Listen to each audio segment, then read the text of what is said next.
প্রিয় দর্শক নমস্কার, আমার YouTube channel Debnath blogs and Facebook page Narsingpur today. তো নরসিংপুর টুডে পরিবার থেকে সবার কাছে নমস্কার জানাই। আজকের এই ভিডিওটা প্রিয় দর্শক সর্বপ্রথমে প্রত্যেকে একটা শেয়ার করবো এই ভিডিওটা। আপনারা খুবই সুযোগ, আপনারা আমাদের শ্রাদ্ধের দিনে যেটা বাংলা কীর্তন করা হয়, তো অনেক জায়গাতে শুনি বা মোবাইলে দেখি। আজকে আমাদের মেরপুর গ্রামে বাঙ্গারপাড় থেকে আগত এই কীর্তনিয়া দল আইসুন, আমি দেখিয়া খুবই একটা খুশি লাগলো এবং ভালো লাগলো। তো আপনারা যারা যারা বাংলা কীর্তন করাইবা, এই দেখুন স্ক্রিনে দেওয়া নাম্বার আছে, এই নাম্বারে যোগাযোগ করবা, আপনারা পাইলিবা, ঠিক আছে। আর প্রত্যেকে একটা শেয়ার করবা। তো কীর্তনটা কিন্তু না টানিয়া না স্কিপ করি আপনারা পুরো সম্পূর্ণ দেখবা, তখনকে বুঝতে পারবা কীর্তনটা কীরকম, ঠিক আছে। তো আমি তার কাছ থেকে একটু সাক্ষাৎকার নিমুখ, কীভাবে এই কীর্তনগুলো হয় একটু জানার চেষ্টা নিম আর কি। দেখুন আমার কীর্তনিয়া দল, ঠিক আছে। আচ্ছা, এইগুলো শ্রাদ্ধের দিনেই হয় না অন্য কোনো দিনে হয়? শুদ্ধর দিনে অধিবাস।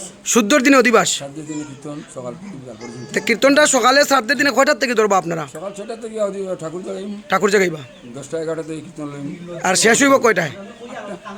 সন্ধ্যা 8টা। আর সন্ধ্যা 8টা মুসল জ্বালানি হইব, ফিরাগুষ্ট ফিরাগুষ্ট গাইয়া মুসল। আচ্ছা আচ্ছা, ঠিক আছে ঠিক আছে। প্রিয় দর্শক দেখছুন আপনারা আর শুনছুই নো, আপনারা যারা লাগবে স্ক্রিনে দেওয়া নাম্বারে আপনারা যোগাযোগ করবা। নমস্কার, খুব সুন্দর হয়েছে। প্রিয় দর্শক প্রত্যেকে একটা শেয়ার করবে, এত সুন্দর একটা বাংলা কীর্তন যেটা আমাদের শ্রাদ্ধের দিনে হয়। এই কীর্তনের দল কিন্তু বাঙ্গারপাড় থেকে আগত।